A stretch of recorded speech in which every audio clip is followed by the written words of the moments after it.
안녕하세요. 저는 얼마 전 시댁과의 질기고 오랜 인연을 끊어버린 40대 여성입니다.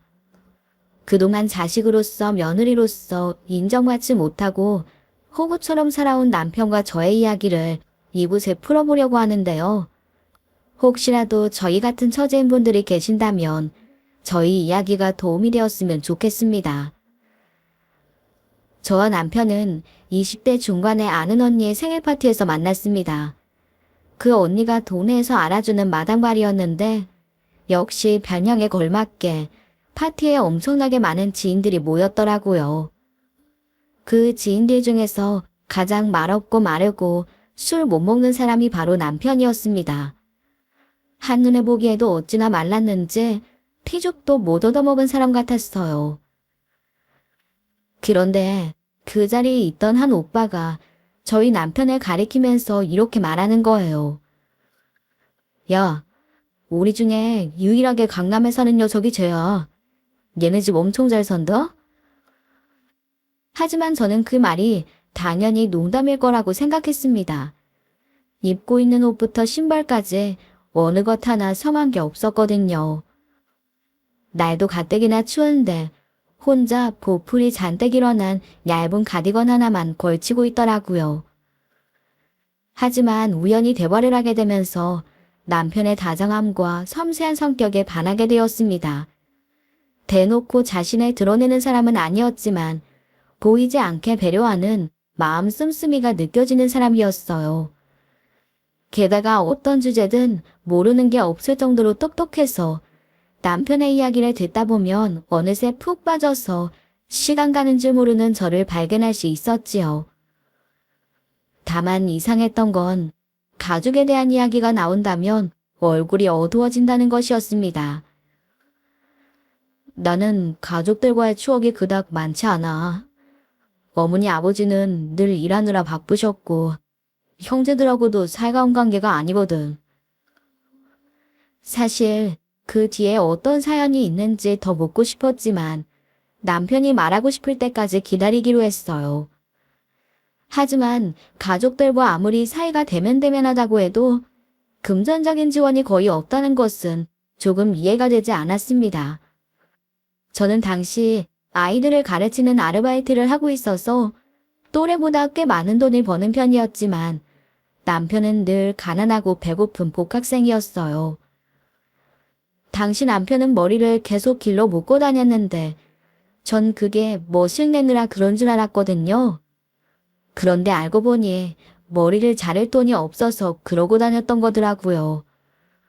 언니 생일 파티 때 술을 안 먹었던 이유도 변변한 선물 하나 못 사온 게 미안해서였답니다. 남편은 4년 내내 기숙사 생활을 했는데 기숙사 비용과 식대는 별도였어요. 기숙사 식당에서 아침, 점심, 저녁 식사를 모두 제공하긴 했지만 따로 돈을 내야 했던 탓에 남편에겐 그림의 떡이었습니다. 부모님이 용돈을 적게 주시거나 그마저도 건너뛸 때가 많았기 때문이었어요. 남편은 대부분 하루에 한 끼만 먹는 형편이어서 제가 남편의 기숙사에 놀러 갈 때마다 간식을 넣어주거나 슬쩍 남편 주머니에 용돈을 찔러주기도 했습니다. 그러면서 속으로 남편의 부모님을 좀 원망하기도 했죠. 왜 이리 자식이 혼자 고생하도록 놔두는 것일까? 그깟 학식이 얼마나 한다고 하면서 말입니다. 오빠, 어머니한테 용돈 부족하다고 말씀드려 봤어? 지난번에 전화해서 말씀드리긴 했는데 아마 안 들어올 거야. 통화하면서 어머니랑 다퉜거든. 아니, 어쩌다가? 내가 이번에 전액장학금을 받게 됐거든. 그래서 그 덕에 등록금을 좀 아낄 수 있게 됐으니 제발 용돈 좀 넉넉하게 보내달라고 말씀드렸지. 그랬더니 내 등록금 아낀 돈으로 형 대학원 등록금 내느라 돈이 한 푼도 없대잖아. 그 말을 듣는데 어찌나 열이 받던지. 어머니한테 막 대들었지 뭐. 오빠 형이 대학원을 갔어? 벌써 3번째야. 힘들게 돈 들이고 면접 봐서 대학원에 들어가도 적응을 못하고 금방 그만두고 또 다른 대학원을 알아본다니까. 그 돈이었으면 벌써 대학원 졸업하고도 남았을 텐데. 내가 열심히 공부해서 아낀 돈은 죄다 형한테만 들어간다고. 그 말을 듣고 나니 저는 더 이해가 가지 않았습니다. 아니, 자식이 전액 장학금을 받으면 기특해서라도 더 용돈을 주시지 않나요? 아끼기는 등록금을 다 달라는 것도 아닌데 끼니조차 마음껏 먹을 수 없는 남편이 안타깝기만 했습니다. 그래서였을까요? 기숙사 생활을 하는 친구들은 집에 가고 싶어서 주말이 오기만을 손꼽아 기다리는데 남편은 주말에도 기숙사에 틀어박혀 공부만 했습니다. 어차피 집에 가봤자 가족들도 없고 다 같이 모인 적이 없다면서요. 저를 만나보부터는 주말에 저와 만나거나 제가 기숙사로 찾아가긴 했지만 절대 집으로는 가지 않았지요. 그 덕분이었는지 남편은 수석으로 졸업하게 되어 졸업식 때 무대에 나가 학교 총장에게 상장과 메달을 받게 되었습니다. 오빠, 너무 축하해. 수석 졸업이라니. 와, 그런데 마냥 좋아할 수가 없다. 교수님이 이번 졸업식 때 꼭 정장을 입고 오라고 하시는데 내가 돈이 있어야 말이지. 남편이 학생 대표로 나가 상을 받게 됐으니 옷을 좀 신경 써서 갖춰 입고 오라는 말을 들었던 모양이에요. 이 사실을 어머니께 말씀드려봤지만 알아서 준비하라는 말씀뿐이었다고 합니다. 그런데 돈이 없어서 밥도 못 사 먹는 학생이 무슨 돈으로 정장을 사 입겠어요. 그래서 결국 제가 남편을 데리고 양장점에 가서 정장 한 벌을 맞춰주었습니다. 남편은 지금껏 제게 용돈을 받고 밥값을 얻은 것에 대해서도 미안하고 부끄러웠는데 제가 정장까지 맞춰주자 어쩔 줄을 몰라 하더라고요. 내가 너한테 너무 빚이 많다. 이건 앞으로 살면서 평생 갚을게. 진심이야. 정말 미안하고 고마워.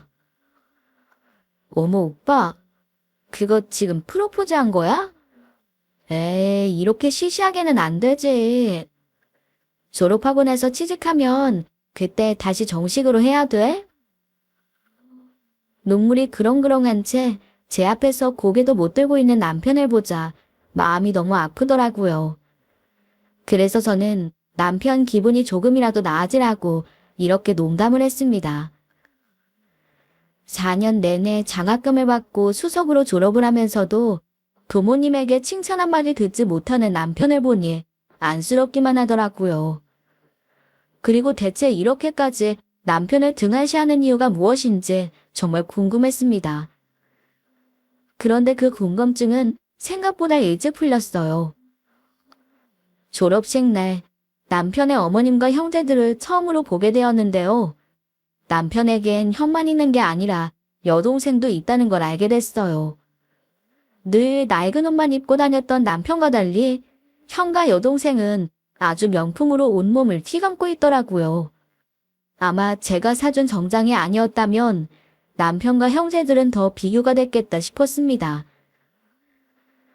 어머님은 정장을 입고 있는 남편을 보자마자 이렇게 말씀하셨습니다.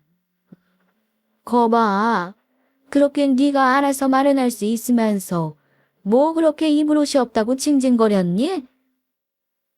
엄마, 이 정장 여자친구가 맞춰준 거예요. 제가 돈이 어디 있어요. 그날 저는 남편의 여자친구로서 처음 인사드리는 자리였는데 제 인사도 받는 동 마는 동 하시면서 별로 신경 쓰는 눈치는 아니었습니다. 제 돈으로 정장에 맞췄다고 하는데도 그런가 보다 하고 넘기시더라고요. 어떻게든 마련했으면 상관없다는 식이었습니다.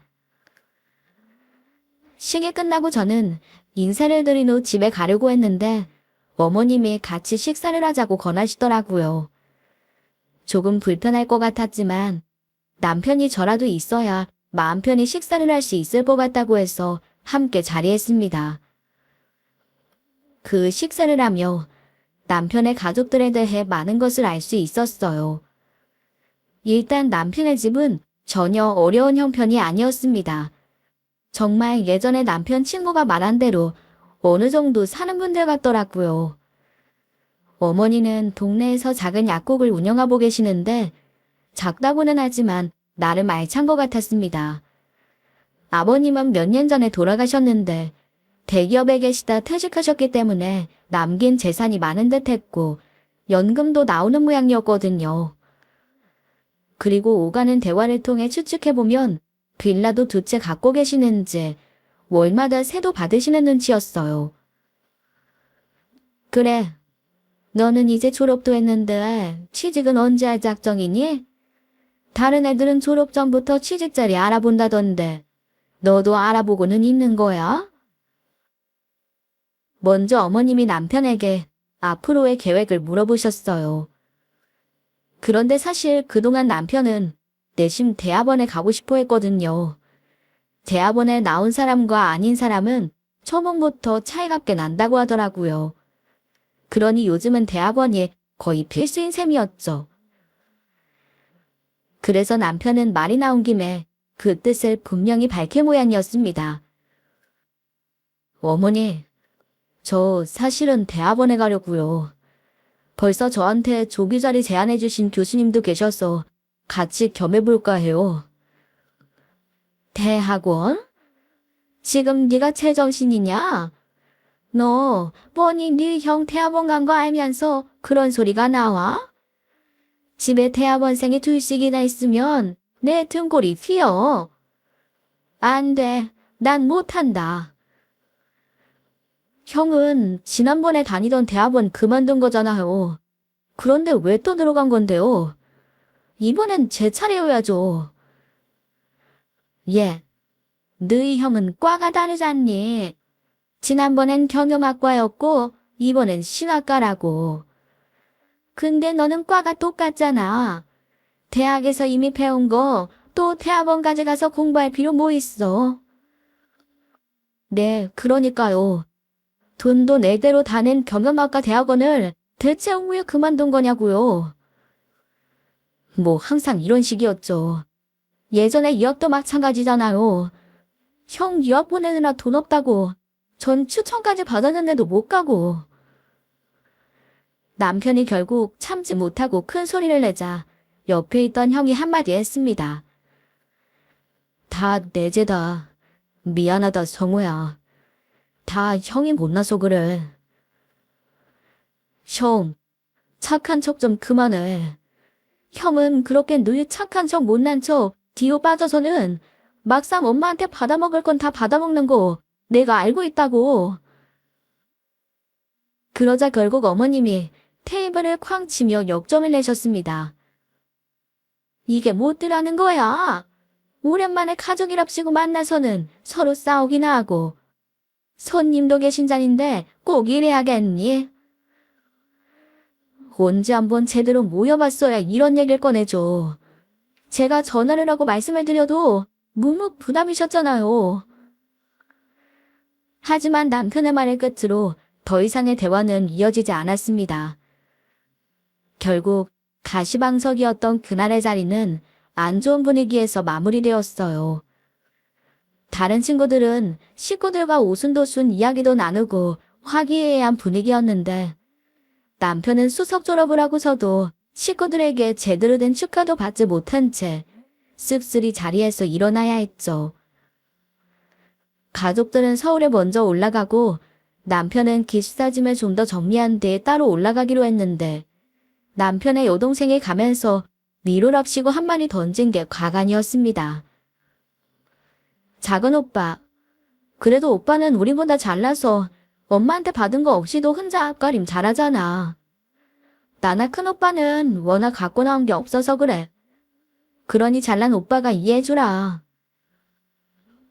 아유, 제 동생이었으면 그 자리에서 등장이라도 한 대 내리쳤을 텐데 그러지도 못하는 게 답답할 지경이었어요. 그날 바로 옆에서 본 남편의 가족은 남보다도 못한 사람들이었습니다. 그동안 남편이 왜 제 앞에서 가족들에 대한 이야기를 꺼렸는지 이해가 가더군요. 그날 남편과 함께 술을 마시며 남편의 가족에 대해 많은 이야기를 나누었어요.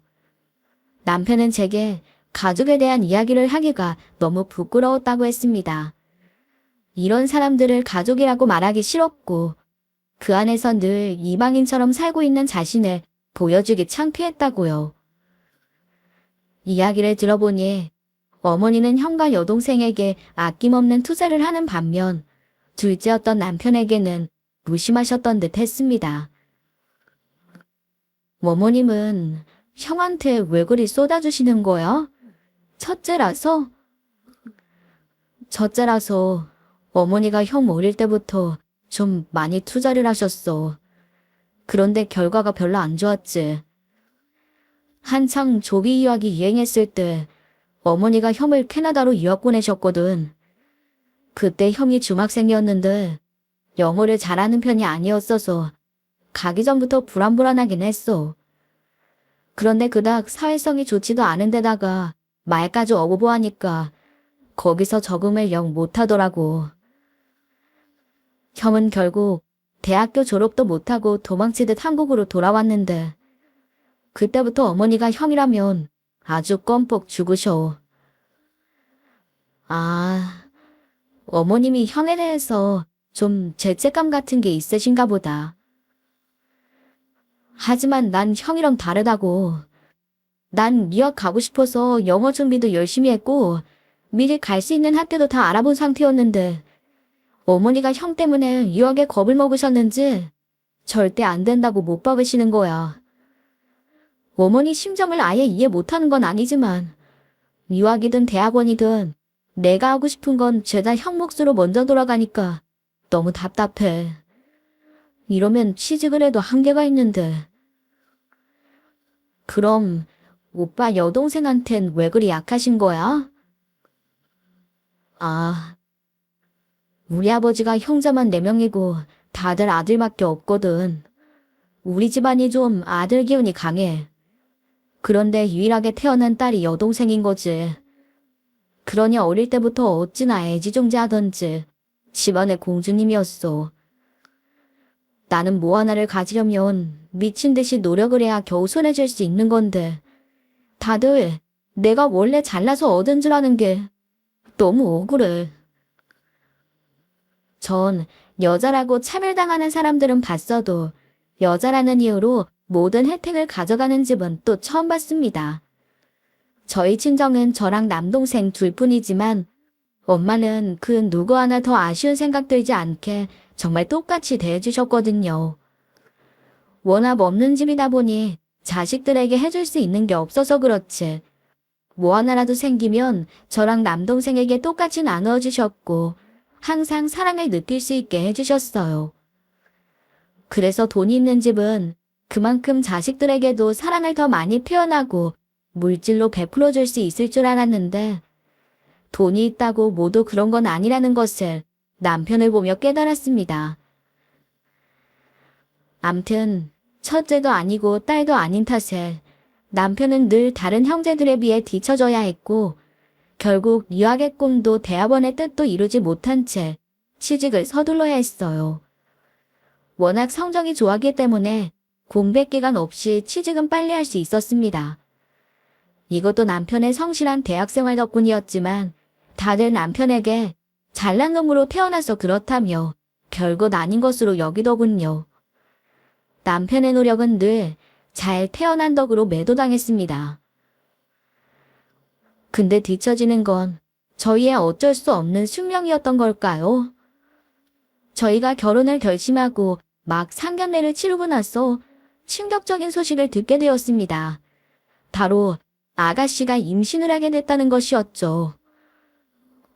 원래 아가씨는 공부를 잘하지 못한 탓에 지방대 항공과를 나와 스튜어디스가 되겠다고 했었는데 어느 날 갑자기 비행기 사고가 무섭다면서 아나운서를 하겠다고 선언했어요. 아나운서가 되기 위해서는 아나운서 아카데미에도 들어가야 하고 시험 대비를 위한 스터디 모임도 가져야 하는데 이게 또 돈이 만만치 않게 들더라고요. 아나운서에 걸맞는 헤어스타일과 화장을 유지하기 위해 매일 비싼 미용실에서 헤어와 메이크업도 받아야 했고요. 한 달에 2, 300원 우습게 깨지는 통에 남편은 동생 이야기를 하며 투덜거렸어요. 이렇게 돈만 갖고 가고 합격 안 하면 가만 안 두겠다고 하면서요. 그런데 그 아나운서 스터디에서 만난 남자랑 눈이 맞아 덜컥 아이까지 가지게 된 겁니다. 어쩌겠냐. 이미 생긴 아이를 치우라고 할 수도 없는 노릇이고. 네 동생 배불러 오기 전에 얼른 결혼시켜야지. 아, 니들은 지금 당장 결혼이 급한 건 아니잖냐.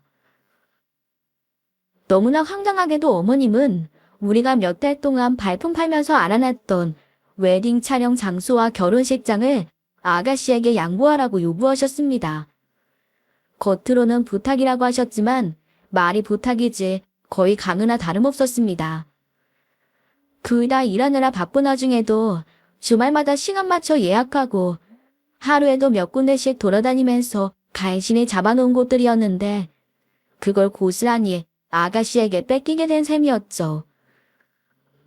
어머님이 우리에게 말씀하시는 동안 아가씨는 세상에서 제일 가련한 여자의 표정을 하고 우리의 처분만 바란다는 듯한 태도로 옆에 앉아 있었어요. 어머니, 아가씨가 먼저 결혼하는 거 그거 하나도 불만스럽지 않아요. 하지만 저희가 잡아놓은 웨딩 촬영 장소란 예식장은 저희가 사용하도록 해주세요. 그거 저희가 심사숙고해서 어렵게 잡아놓은 곳들이에요. 아니, 애가 벌써 3개월이라는데 언제 그런 걸 또 알아보고 있어? 그거 알아보는 동안 배라도 눈에 띄게 부르면 어쩔 거야? 아, 니들이 책임질 거야. 니들은 굳이 어린 동생이 망신당하는 꼴 보고 싶어서 이러니? 그러자 남편이 결국 참지 못하고 자리를 박차고 일어섰습니다. 망신당할 짓 했으면 당해야죠. 결혼하기도 전에 배부른 게 망신이라는 걸 알았으면 이런 일을 애초에 만들지 말았어야죠. 그러자 아가씨는 큰 소리로 울음을 터뜨렸고 어머님은 그런 아가씨를 달래면서 피도 눈물도 없는 자식이라며 남편을 욕하기 바빴습니다. 억울하고 분했지만 어쩔 수 없었어요. 결국 저희가 잡아놓은 날짜에 저희가 잡아놓은 곳에서 아가씨는 결혼의 모든 것을 해결했어요. 몇 번이나 갈아입으면서 골라놨던 저의 웨딩드레스를 아가씨가 입고 행진하는 모습을 보았을 땐 차마 다 보지 못하고 식장을 나오고 말았습니다. 결혼하기도 전부터 이 집에 대한 억하심정이 쌓이더라고요. 그대로 그냥 남편과 헤어질까도 생각했는데 저 없이 혼자서 이런 차별을 겪을 남편을 생각하니 너무 불쌍하고 안쓰러워서 그러지는 못하겠더라고요. 원래는 저희가 걸어놨던 예약금도 어머님이 주시기로 하셨는데 아가씨가 급하게 결혼하느라 어머님이 모아놓은 돈을 다 쓰셨다며 결국 저희에게는 한 푼도 주지 않으셨어요. 아가씨는 저희 돈으로 결혼한 거나 마찬가지죠. 그래서 저희는 상견례를 모두 하고도 꼬박 1년이 지나고 나서야 결혼식을 할 수 있었습니다. 그런데 저희가 결혼할 때 시댁은 어떠셨는 줄 아세요? 저희가 둘 다 직장 생활을 한다는 이유로 결혼에 아무 지원도 하지 않았습니다.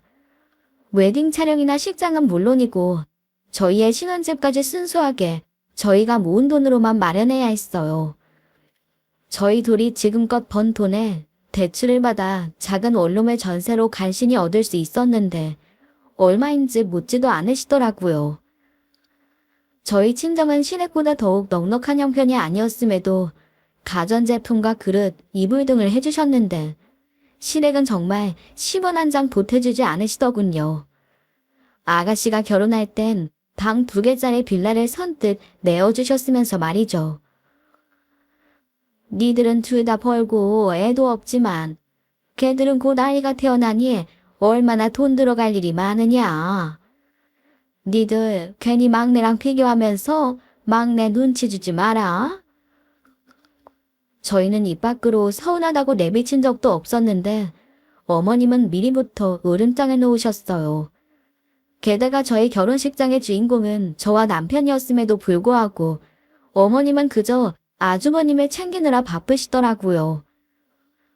시계 끝나고 가족사진을 찍을 때도 아주버님 옷 매무실을 만져주시면서 이렇게 말씀하셨습니다. 아유, 그래도 우리 장남이 둘째보다는 먼저 결혼했어야 했는데 둘째한테 밀렸다고 절대 기죽지 말어라. 그 말을 듣는 순간 저도 모르게 남편을 쳐다봤습니다. 사진을 찍으려고 억지로 웃긴 했지만 얼굴 근육에 경련이 오는 게 보이더라고요. 친자식이 아닌 저도 그 말이 가슴에 와 박히는데 어머니의 자식인 남편은 오죽할까 싶었습니다. 그 누구보다 축복과 축하를 받아야 하는 날 말이죠. 아무리 남편이 노력을 해도 여전히 어머님의 아픈 손가락은 아주버님이었고 금지옥엽인 자식은 아가씨였습니다. 그래도 남편은 결혼 후 가족들과 떨어져 둘만 지내는 일상을 보내면서 조금씩 마음의 안정을 얻는 듯 했습니다. 집에 일찍 가고 싶은 느낌이 뭔지 이제야 알겠다는 말도 했어요. 그리고 어머님과도 좀 떨어져 있다 보니 마음도 이해졌는지 결혼 후 첫 추석을 맞이했을 때는 나름 어머님 용돈과 선물을 챙길 생각도 하더라고요. 현금으로 두둑히 채운 용돈 봉투와 과일과 고기 선물을 양손 가득 들고서 저희는 명절 아침 일찍 시댁을 방문했습니다. 그런데 웬일인지 아주버님이 보이지 않는 거예요. 아주버님은 이따 저녁에 오신대요?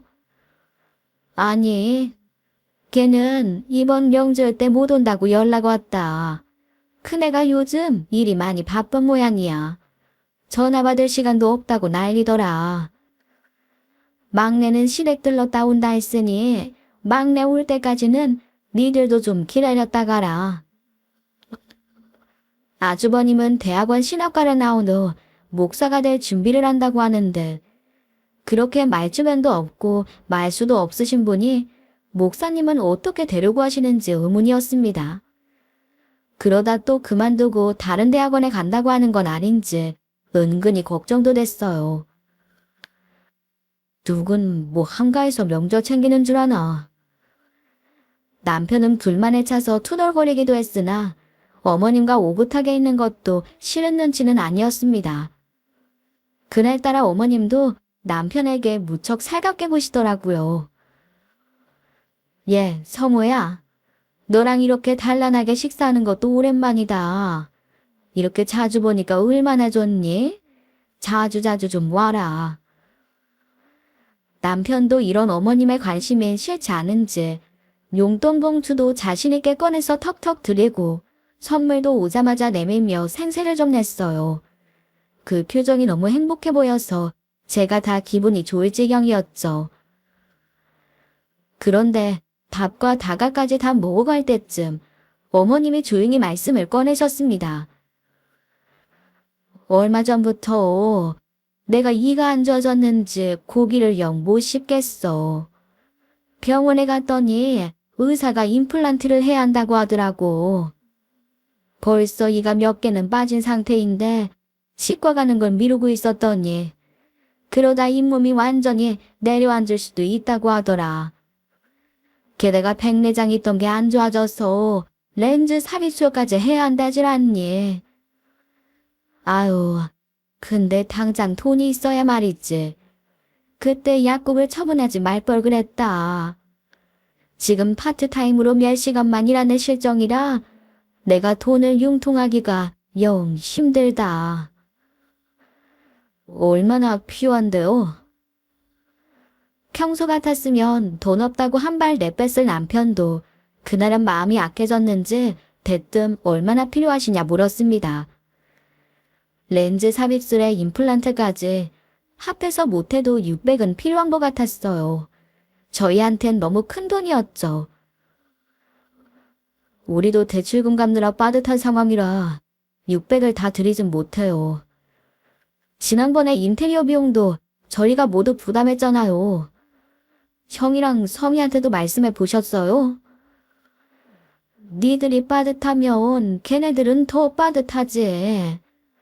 목사는 원래 신령으로 하는 직업이지 돈 보고 하는 일이 아니잖니.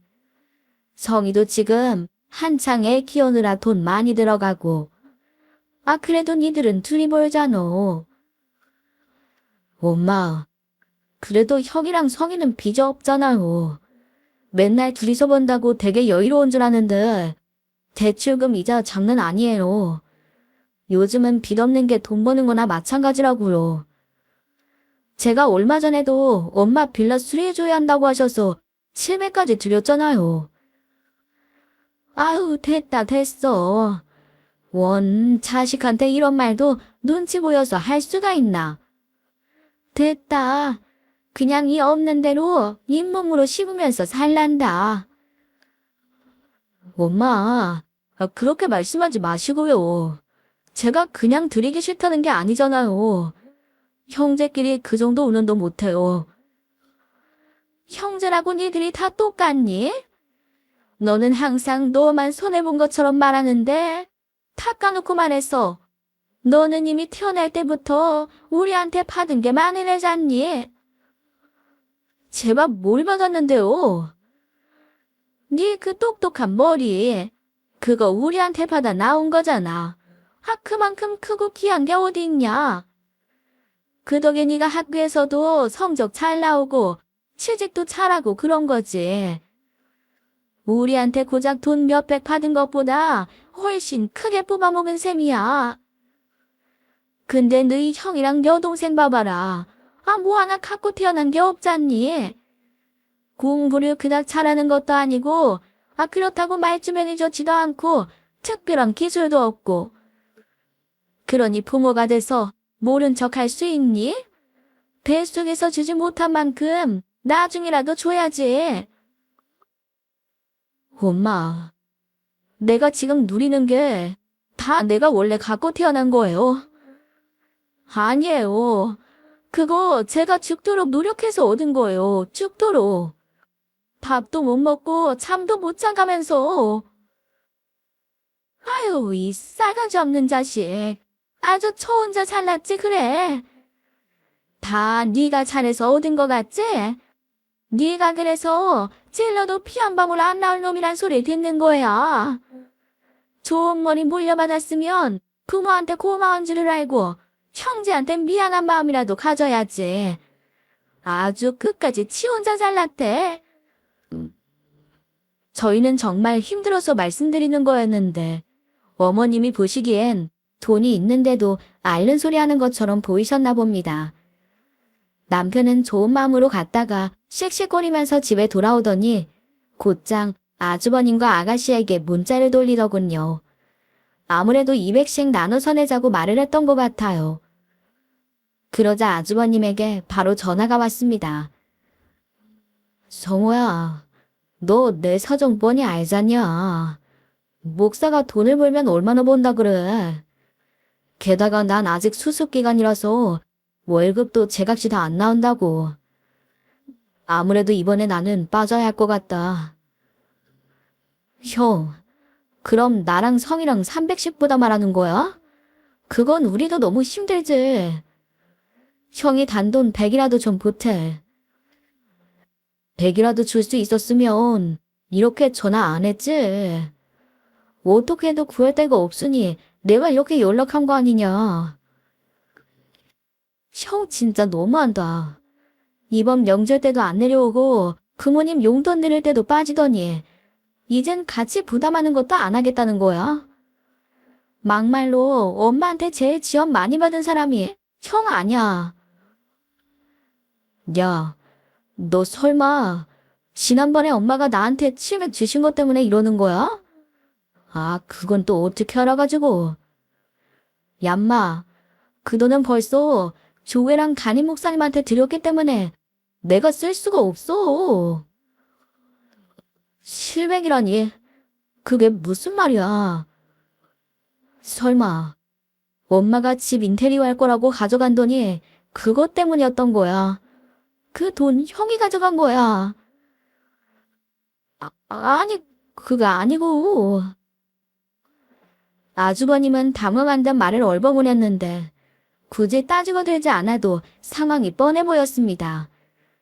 어머님이 갖고 계신 빌라 세입자가 누수 때문에 수리를 요청했는데 현금이 하나도 없으시다면서 저희에게 가져간 돈은 아주버님의 교회 일로 고스란히 빠져나간 거였죠. 남편은 너무 흥분한 나머지 숨이 점점 거칠어져서 더 이상 통화를 계속할 수 없었습니다. 그 수리비를 마련하느라고 남편과 저는 적금까지 깨야 했는데 그마저도 어머님의 거짓말이었단 걸 알고 나니 허탈하기 짝이 없었거든요. 어쩐지 수리가 잘 됐냐는 말에 은근슬쩍 얼버무리는 모습이 석연치 않았는데 그 돈이 고스란히 다른 사람에게 넘어갔을 거라고는 아예 생각도 하지 못했습니다. 아니, 오히려 아주버님을 도와드리기 위해 저희에게 거짓말까지 하셨다는 게 더 납득하기 어려웠던 것 같아요. 그렇게 아주버님과의 통화를 마친 후 아가씨한테 연락이 왔습니다. 그런데 아가씨는 성의조차 보이지 않더라고요.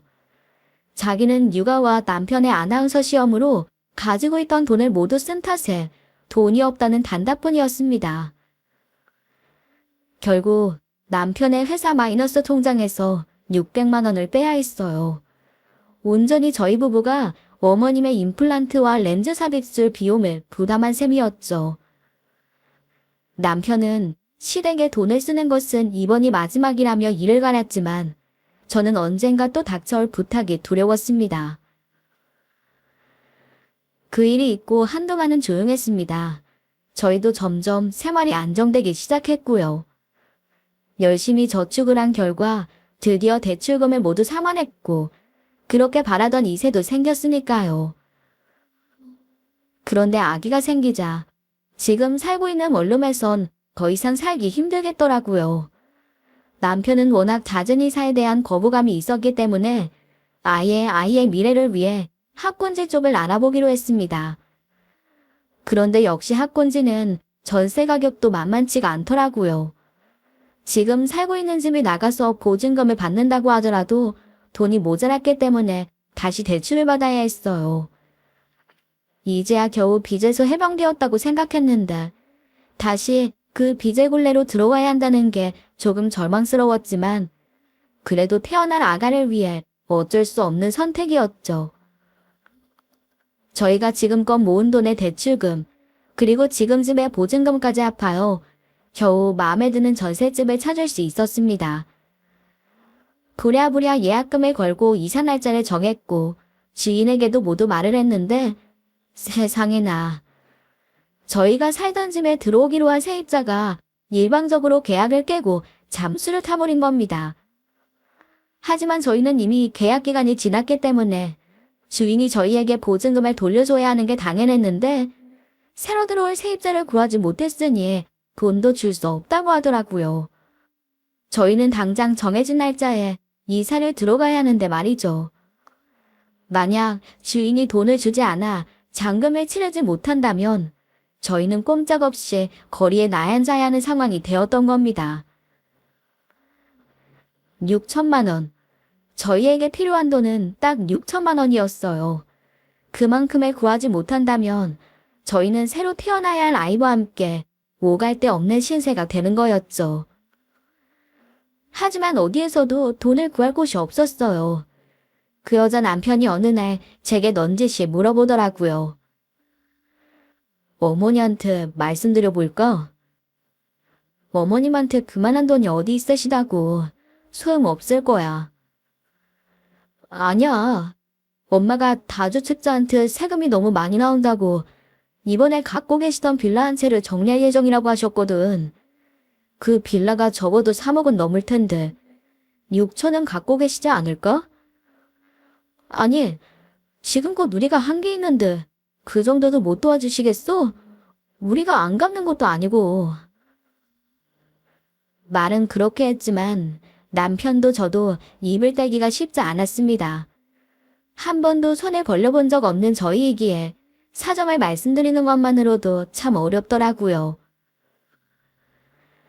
남편은 고민 끝에 결국 어머님께 도움을 요청했습니다. 잔금을 치를 수만 있게 도와주시면 곧 6천만 원을 갚겠다고요. 어차피 주인은 새로운 세입자를 구하면 저희에게 보증금을 줘야 할 테니까 반드시 갚을 수 있는 돈이라고 말씀드렸죠. 저희가 뱃속의 아이와 함께 거리에 나앉아야 하는 상황도 모두 설명드렸습니다. 그런데 어머님은 한참 말이 없으시더니 이렇게 한마디 하시더라고요. 기도하마.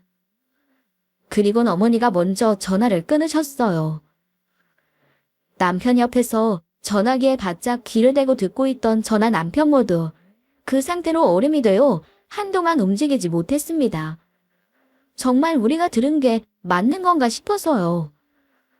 그동안 어머님께 드려왔던 용돈, 병원비, 아가씨 결혼식 비용, 아주버님께 들어간 돈 모든 것들이 주마등처럼 스쳐 지나가더군요. 남편은 아마 더했겠죠? 기숙사에서 하루에 한 끼씩 먹어가며 공부했던 순간들, 꿈도 포기한 채 취직을 했던 것까지 다 떠올랐을 거라 생각해요. 남편은 그 이후 아무 말도 없었습니다. 그날은 끼니도 거른 채 내내 소파에 앉아 멍하니 움직이지 않았어요. 옆에서 남편을 부르고 말을 걸어봐도 별 소용이 없었습니다. 이사갈 집의 잔금은 뜻밖에도 저희 친정엄마가 해결해 주셨어요. 제가 일을 시작하면서 조금씩 엄마께 드렸던 용돈을 엄마는 한 푼도 쓰지 않고 모아오셨더라고요. 결혼 후에도 금액이 줄긴 했지만 용돈을 꾸준히 들여왔는데 그 작은 푼돈들이 모이고 모여 그렇게 큰 복이 되어 돌아온 겁니다. 전 엄마가 용돈이라도 편히 쓰시길 바라는 마음에서 들여왔던 건데 이렇게 다시 돌려받게 되니 너무 염치가 없더라고요. 그래서 주인이 보증금을 주면 반드시 갚겠다고 약속을 했습니다. 그럴 거 없어. 그거 어차피 네가 열심히 일해서 모은 돈 준 거잖니. 그럼 네 돈 맞지? 그냥 나한테 잠시 맡겼다가 다시 받았다고 생각해. 부담 갖지 말고. 엄마의 그 한마디에 그동안의 마음고생이 생각나면서 눈물이 왈칵 나더라고요. 비로소 이사갈 집에 제 날짜에 맞춰 들어갈 수 있다는 안도감과 함께 내내 마음 졸이고 거절당했던 아픔이 그제서야 밀려왔습니다. 특히 저보다도 남편이 더 많은 눈물을 흘렸어요. 저는 그 눈물의 의미가 무엇인지 조금은 알 것 같았습니다. 저희가 결국 무사히 이사를 마치던 날, 어머니께 예의상 이사를 끝냈다고 전화드렸어요. 그때 어머님은 이런 말씀을 하시더라고요. 이게 다 내 기도 덕분이지 뭐니. 난 진즉에 이렇게 될 줄 알았다. 그 말을 들었을 때 저는 제 귀를 의심했어요. 그 돈 때문에 우리가 얼마나 잠을 못 이루고 마음을 졸였는데 그 모든 노력과 고생을 기도덕이라는 한마디로 퉁쳐버리다니. 그건 그동안 남편이 해온 모든 노력을 잘나게 태어난 덕이라고 매도한 것만큼이나 화가 나는 일이었습니다. 그래서 남편은 어머님께 이렇게 말을 하고 일방적으로 전화를 끊어버렸습니다. 앞으로 절대로 저한테 돈 문제로 전화하거나 부탁하지 마세요.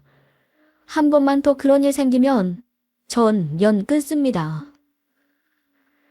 그런데 이사를 하고서 6개월쯤 지나서였을까요? 뜻밖에도 아가씨에게 전화가 왔습니다. 언니, 소식 들었어요. 무슨 소식이요? 지난번에 엄마가 빌라 판 거, 그거 큰오빠한테 준 거였대요. 내가 그렇게 우리한테 넘기라고 할 땐 귀등으로도 안 듣더니 역시 알짜배기는 큰오빠가 다 가져간다니까요. 아가씨는 이미 결혼할 때 어머님이 빌라 주셨잖아요. 그거면 됐죠 뭘.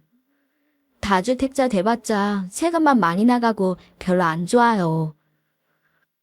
그래도 언니는 억울하지도 않아요? 나 진짜 이번에 돈 필요했는데 엄만 늘 큰오빠가 우선이라니까. 그러자 옆에서 전화통화를 듣고 있던 남편이 참지 못하고 전화기를 가로챘어요. 너도 오지간히 좀 욕심 부려라. 집 한 채 없는 우리한테 전화해서 징징거리지 좀 말고. 전부터 큰오빠가 자기 목사 되려면 돈 필요하다고 그렇게 엄마를 졸라댔었잖아. 아니 무슨 목사를 돈으로 해? 신앙심으로 하는 거지. 난 그때부터 좀 이상하다고 생각했어. 그래서 형이 목사 되는데 그 큰 돈을 썼단 말이야. 차라리 그럼 다행이게? 아 진짜 큰오빠도 정말. 자기 신도가 좋은 정보가 있다고 꼬드기는 바람에 그 돈을 몽땅 주식에 넣었다가 반을 반도 안 남았댄다. 지금 엄마 그것 때문에 몸져 누워있어. 세상에 목살을 주식으로 꼬드기는 신도도 있고 세상 말세야 정말. 사실 큰오빠 목사 될 생각도 없었던 것 같아. 딱 봐도 목사는 돈 못 벌 것 같으니까 다른데 기웃거리다가 망한 거지 뭐. 어머님이 온실 속의 화초처럼 금이야 오기야 키운 결과가 결국 그런 식으로 돌아올 줄이야 누가 상상이나 했을까요? 저희가 그렇게 통사정을 했을 때도 모르는 체 하시더니 역시나 그 돈은 처음부터 아주버님에게 주실 생각이었던 모양입니다. 작은 오빠, 우리가 이러고 있으면 안 되는 거 아니야? 엄마한테 가서 따지기라도 해야지. 그 돈에 대해서 우리도 권리가 있다고. 나 이번에 돈 꼭 필요하단 말이야. 그이가 아나운서 되고 나서도 5분짜리 뉴스 한 토막밖에 못 맡고 있는 거 알지? 그래서 이번에 국장님한테라도 찾아가려면 돈이 있어야 돼.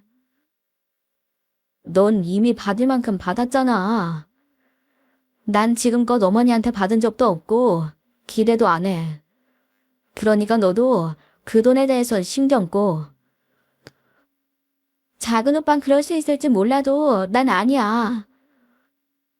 그럼 작은 오빠라도 나 좀 도와주라, 응? 애도 점점 커가고 돈 들어갈 구석은 많은데 그것 말고는 방법이 없단 말이야. 너나 형이나 진짜 어지간하다. 좀 스스로 돈을 마련해 볼 생각은 안 하는 거야? 언제까지 능력 타령할 건데? 누군 가만히 앉아있는데 돈이 저절로 생기는 줄 알아? 진짜 질린다. 너나 형이나 그렇게 만든 어머니나. 나 이제 가족들하고 돈 얘기하고 싶지 않으니까 전화 끊어. 남편은 결국 일방적으로 전화를 끊어버렸습니다. 스스로 살 힘도 의지도 없는 아주버님이나 아가씨가 안타깝기도 했지만 모두 자업자득이라는 생각이었어요. 억만금을 받아도 그걸 지킬 능력이나 의지가 없으면 날아가는 건 순식간이라는 것도 깨달았고요. 남편은 가족들이 뭐라고 하든 철저하게 모르는 척할 생각인 듯 했어요. 어차피 지금껏 스스로 알아서 살아왔고 도움을 주고 양보를 해왔어도 좋은 소리 한번 못 들었으니 무슨 흥이 나겠습니까? 그러다 저는 출산을 했고 2주 동안 조리원에 들어가 있었습니다. 시댁 식구들에게 연락을 드렸지만 조리원에 있는 동안 아무도 찾아오지 않았어요. 사실 저는 처음부터 그닥 기대를 하지 않았기 때문에 실망할 것도 없었는데 남편은 내심 기다리고 있었나 봐요. 시간이 지날수록 마음이 상하는 게 보여서 제가 오히려 위로를 건네야 할 정도였습니다. 그러다 조리원에서 나오던 날 어머님께 연락이 왔어요. 진작 찾아오고 싶었는데 사정이 있으셨다고요. 성희한테 너희 형 소식은 들었지? 그런데 주식에만 투자한 게 아니라 무슨 주식방 같은 데서 주선하는데도 돈을 넣었던 모양이더라. 지금 빚이 눈덩이처럼 불어났어. 이젠 팔 집도 없고 처분할 거리도 없어서 어찌해야 좋을지 모르겠다. 너희 형 그런 짓 한 게 교회 사람들한테도 알려져서 목사도 못할 것 같아. 아무래도 종교인이 사행성 투자를 했다는 게 알려지면 안 좋긴 하겠지. 그러니 니들이 좀... 엄마, 성인애처럼 저희도 아이 낳았어요. 예전에 성애 결혼 먼저 시키시면서 그러지 않으셨어요? 이제 애 키워야 하니 돈도 많이 들 거라고. 네, 맞아요. 지금 제가 그래요. 그러니 저한테 돈 얘기 꺼내실 생각이면 시작도 하지 마세요. 저 이만 끊을게요. 예. 너는 장가도 못 간 너희 형이 불쌍하지도 않냐? 지 앞가림할 수 있을 때까지는 도와줘야지 별 수 있냐고. 이 어미 죽으면 니들밖에 안 남는데 힘들 때 서로 도와야 형제지. 그쵸. 그거예요, 엄마. 힘들 때 서로 도와야 가족이고 형제죠. 일방적으로 한쪽에만 희생을 요구하는 게 그게 무슨 가족이에요. 빚쟁이의 도둑이나 다름없죠. 전 일방적으로 당하는 호구고요.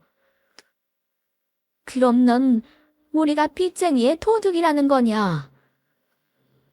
다를 바 있나요? 잘난 놈으로 태어나게 해줬다는 이유 하나만으로 저 혼자 노력하고 저 혼자 애쓰면서 이 가족한테 붙어 있어 보려고 얼마나 노력했는데요. 근데 어디 잘한다고 칭찬 한마디 해주셨어요? 저 이제 이 가족한테 미련 없어요. 니들은 잘 나가니 효도해야지. 너 정말 이러다 너희 형이 우리가 길거리에 앉아도 된다는 말이냐? 이젠 효도도 한도 초과해요. 엄마랑 형이 길거리에 앉지 않도록 저도 열심히 기도하겠습니다. 남편은 그렇게 마지막 말을 마치고 전화를 끊었습니다. 그 이후로 저희는 시댁과 완전히 연을 끊은 채 지내고 있어요. 그 이후의 소식은 간간히 들려옵니다. 어머님은 결국 당신이 살던 집을 처분하시고 아주버님 빚을 해결하려 하셨는데 아직도 갖고 있다는 소식만 듣고 있어요. 그리고 여전히 아가씨네 남편은 오후에 5분짜리 토막 뉴스만 담당하고 있는 걸로 봐서 아직 국장님은 찾아가지 못한 눈치입니다. 하지만 저와 남편은 아무것도 신경 쓰지 않기로 했어요. 이제는 우리 아이까지 생겼으니 내 아이, 내 가족이 가장 소중하다는 걸 깨달았거든요. 가족이라는 걸 선택해서 태어날 수는 없는 법이잖아요. 하지만 그 가족이라는 울타리가 거스날 수 없는 굴레가 되면 안 되겠죠. 그래서 저희는 굴레가 아닌 든든한 울타리를 아이에게 만들어주기로 했습니다. 여러분들도 이 기회에 가족에 대해 생각해보면서 나를 둘러싼 울타리는 어떤 것인지, 나는 가족에게 어떤 울타리가 되어주고 있는지 생각해보는 시간을 가져보시길 바랄게요. 제 사연 들어주셔서 감사합니다.